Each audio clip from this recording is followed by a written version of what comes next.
दोस्तों, जिंदगी रिश्तों की कई परतों से गुथी हुई होती है और जिंदगी के ये रिश्ते जो इन परतों से गुथे हुए होते हैं, इन्हें समाज के कई रीति रिवाजों से गुजरना पड़ता है। आज मैं रिव्यू करूंगा नेटफ्लिक्स पर रिलीज हुई फिल्म पगलेट को।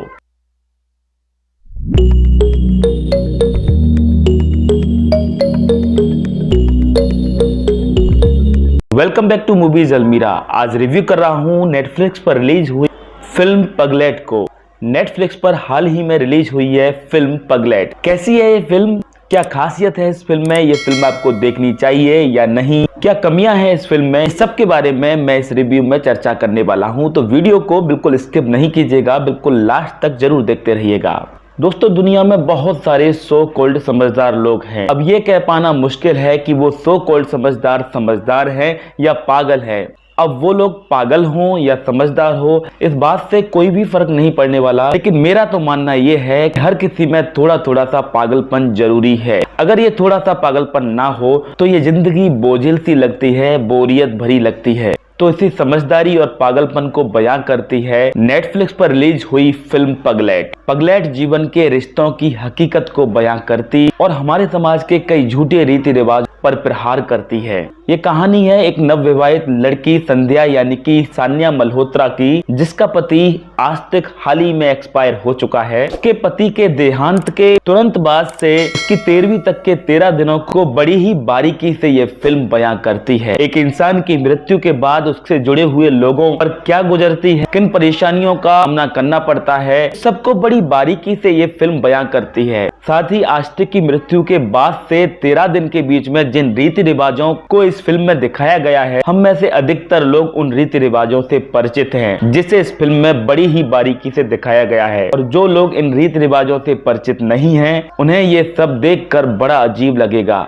जैसे कि मरे हुए व्यक्ति को जो व्यक्ति अग्नि देता है, उसे और अन्य लोगों को अपने बाल कटवाने पड़ते हैं, उसे एक अकेले कमरे में रहना पड़ता है और 13 दिन तक बाहर जाने की अनुमति नहीं होती है। उसे घर से बाहर निकलने की भी परमिशन नहीं दी जाती है। एक न्यूली मैरिड लड़की जो अपने पति को सही से समझ भी नहीं पाई है, जिसकी अरेंज्ड मैरिज हुई है और उसे अपने पति से अभी तक प्यार नहीं हो पाया है। अब ऐसा जरूरी नहीं कि उसे अपने पति की मृत्यु पर दुख हो, क्योंकि सही रूप में वो अपने पति की दोस्त भी नहीं बन पाई है। फिर किस तरह से वो उसके लिए आंसू बहा सकती है, किस तरह से वो उसके लिए रो सकती है।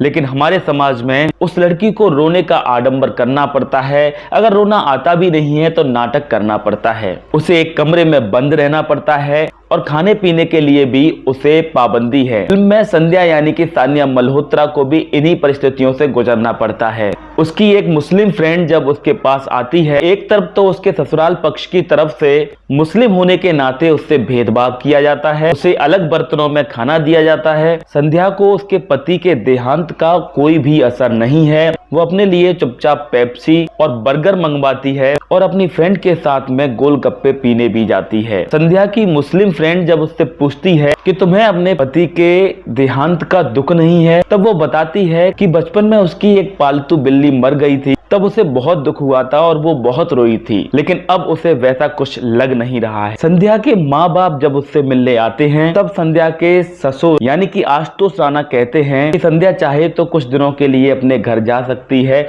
उसका मन अच्छा हो जाएगा। तब उसके जवाब में उसकी माँ कहती है, क्या करेगी घर जाकर, अब तो यही घर उसका सब कुछ है। दूसरी तरफ आशुतोष राणा को अपने बेटे आस्तिक की मृत्यु के अंतिम संस्कार के लिए, मृत्यु भोज के लिए जो परेशानी उठानी पड़ती है, सबको फिल्म में बड़ी ही खूबसूरती से दिखाया गया है। परिवार जिसका बड़ा बेटा जो उसकी जीविका का साधन था, उसकी मृत्यु हो जाती है तो किस आर्थिक परेशानी का सामना उस परिवार को करना पड़ता है, ये बात समझाने की जरूरत नहीं है। लेकिन उसके बावजूद भी समाज में खरा उतरने के लिए उस परिवार को मृत्यु भोज जैसे प्रबंध करने पड़ते हैं। ये हैं हमारे समाज के झूठे रीति रिवाज और इन पर प्रहार करती है ये फिल्म पगलेट। अब आप बखूबी समझ सकते हैं कि पगलेट किसे कहा जा रहा है। संध्या वो लड़की जिसके पति की मृत्यु हो गई है और वो पेप्सी मंगवा कर पी रही है और बाहर जाकर गोलगप्पे खा रही है, या फिर ये लोग जो आर्थिक स्थिति बहुत कमजोर होने के बावजूद भी मृत्यु भोज जैसे प्रबंध करने के लिए मजबूर हैं,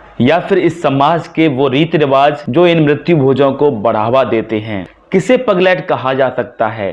कमेंट बॉक्स में मुझे जरूर बताइएगा। फिल्म के स्क्रीन प्ले की बात की जाए तो इस फिल्म को बड़ी ही शानदार तरीके से पेश किया गया है। हर सीन आपको वास्तविकता का परिचय देता है और आपको सोचने के लिए विवश करता है। एक अच्छी और यूनिक कहानी के साथ इसका स्क्रीन प्ले शानदार है, जो उसे एक मस्ट वॉच फिल्म बनाता है। फिल्म के डायलॉग्स की बात की जाए तो फिल्म के डायलॉग सुनने में बड़े आम से लगते हैं, लेकिन कुछ डायलॉग्स पर गौर किया जाए तो वो एक गहरा अर्थ भी देते हैं। फिल्म में अगर परफॉर्मेंस की बात की जाए तो सानिया मल्होत्रा ने संध्या के किरदार को बहुत ही अच्छे ढंग से निभाया है। वो एक अच्छी अदाकारा है और इस फिल्म में फिर से उन्होंने इस बात को साबित किया है।